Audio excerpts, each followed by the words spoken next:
আসসালামু আলাইকুম ওয়ারাহমাতুল্লাহ। আশা করি সবাই ভালো আছেন। আপনি কি হঠাৎ করে শরীরে চুলকানি, হাঁচি, চোখ লাল হয়ে যাওয়া বা শ্বাসকষ্ট অনুভব করেন?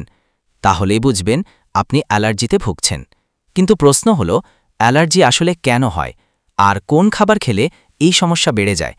আজকের ভিডিওতে আমরা বিস্তারিত জানব অ্যালার্জির কারণ, কোন খাবার এড়িয়ে চলতে হবে আর কোন খাবার খেলে উপকার পাওয়া যায়। তাই ভিডিওটি শেষ পর্যন্ত দেখুন। অ্যালার্জির প্রধান কারণ: ১. খাদ্যজনিত অ্যালার্জি, যেমন দুধ, ডিম, বাদাম, চিংড়ি, ইলিশ বা সয়াবিন। ২. পরিবেশজনিত অ্যালার্জি, ধুলো, মাইটস, পশুর লোম, পরাগরেণু। ওষুধজনিত অ্যালার্জি, অ্যান্টিবায়োটিক, ব্যথানাশক। ৪. ত্বকের অ্যালার্জি, সাবান, কসমেটিক্স, কেমিক্যাল, ফ্যাব্রিক। আবহাওয়ার পরিবর্তন, ঠান্ডা হাওয়া বা গরম আবহাওয়া অনেকের ক্ষেত্রে ট্রিগার করে। কোন খাবার খেলে অ্যালার্জি বেড়ে যায়? এখন আসি আসল বিষয়ে। অনেক সময় আমরা না জেনেই এমন খাবার খাই যা শরীরের অ্যালার্জি বাড়িয়ে দেয়।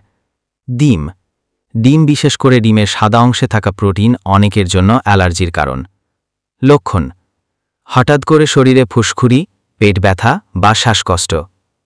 ২.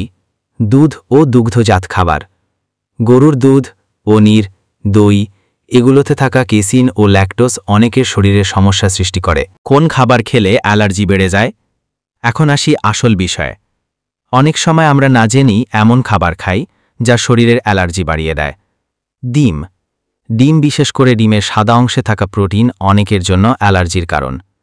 লক্ষণ: হঠাৎ করে শরীরে ফুসকুড়ি, পেট ব্যথা বা শ্বাসকষ্ট। ২. দুধ ও দুগ্ধজাত খাবার, গরুর দুধ, পনির, দই, এগুলোতে থাকা কেসিন ও ল্যাকটোজ অনেকের শরীরে সমস্যা সৃষ্টি করে। ৩. বাদাম, কাজু বাদাম, আখরোট, এসব বাদামকে অ্যালার্জির শীর্ষ খাবার বলা হয়। সবচেয়ে ঝুঁকিপূর্ণ কারণ, এগুলো থেকে হঠাৎ অ্যানাফাইল্যাক্সিস, মৃত্যু ঝুঁকি থাকা তীব্র প্রতিক্রিয়া হতে পারে। ৪. মাছ ও সামুদ্রিক খাবার, চিংড়ি, কাঁকড়া, ইলিশ, সার্ডিন, এসব সিফুড অনেকের অ্যালার্জির কারণ। ৫. গ্লুটেন সমৃদ্ধ খাবার, গম, বার্লি, ওটস, এসব খাবারে থাকা গ্লুটেন হজমে সমস্যা করে এবং শরীরে অ্যালার্জি প্রতিক্রিয়া ঘটায়। ৬. প্যাকেটজাত খাবার ও processed food, chips, biscuit, soft drink. Cold ড্রিঙ্কে থাকা প্রিজারভেটিভ ও কালার অনেক সময় অ্যালার্জি বাড়িয়ে দেয়।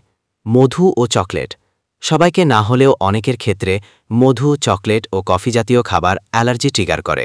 অ্যালার্জি থাকলে কি কি খাওয়া যাবে না, এখানে একটি ছোট্ট তালিকা দিচ্ছি। ডিম ও দুগ্ধজাত খাবার, বাদাম ও সি ফুড, কোলা, জুস, প্যাকেটজাত খাবার, অতিরিক্ত ঝাল মশলাদার খাবার, রাসায়নিক রং বা প্রিজারভেটিভ দেওয়া খাবার। অ্যালার্জি কমাতে কি খাওয়া উচিত? অ্যালার্জি প্রতিরোধে কিছু খাবার বিশেষভাবে উপকারী। সবুজ শাকসবজি, পালং শাক, কলং শাক শরীর ঠান্ডা রাখে। ভিটামিন সি যুক্ত ফল, কমলা, লেবু, পেয়ারা ইমিউন সিস্টেম শক্ত করে। গাজর ও বিট, এতে থাকা অ্যান্টিঅক্সিডেন্ট শরীরকে ডিটক্স করে। নারকেলের পানি, শরীর ঠান্ডা রাখে ও চুলকানি কমায়। কালোজিরা ও মধু পরিমিত, ইমিউনিটি বাড়ায়। তবে কারো অ্যালার্জি থাকলে মধু এড়িয়ে চলতে হবে। অ্যালার্জি নিয়ন্ত্রণে জীবনযাপন: সবসময় পরিষ্কার পরিচ্ছন্ন থাকা, ধুলোবালি থেকে দূরে থাকা, ডাক্তারদের পরামর্শ ছাড়া খাবার বা ওষুধ না খাওয়া, প্রচুর পানি খাওয়া, নিয়মিত ভেষজ চা যেমন তুলসী চা, আদা চা খেলে উপকার পাওয়া যায়।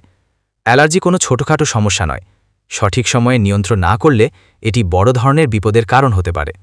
তাই কোন খাবার আপনার শরীরে অ্যালার্জি বাড়ায় তা খুঁজে বের করুন এবং একেবারে এড়িয়ে চলুন।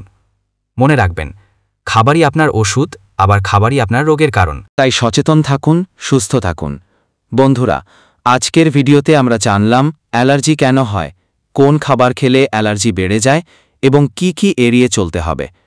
যদি ভিডিওটি ভালো লেগে থাকে তবে লাইক দিন, শেয়ার করুন আর অবশ্যই আমাদের হার্বস ইনফরমেশন চ্যানেলটি সাবস্ক্রাইব করতে ভুলবেন না।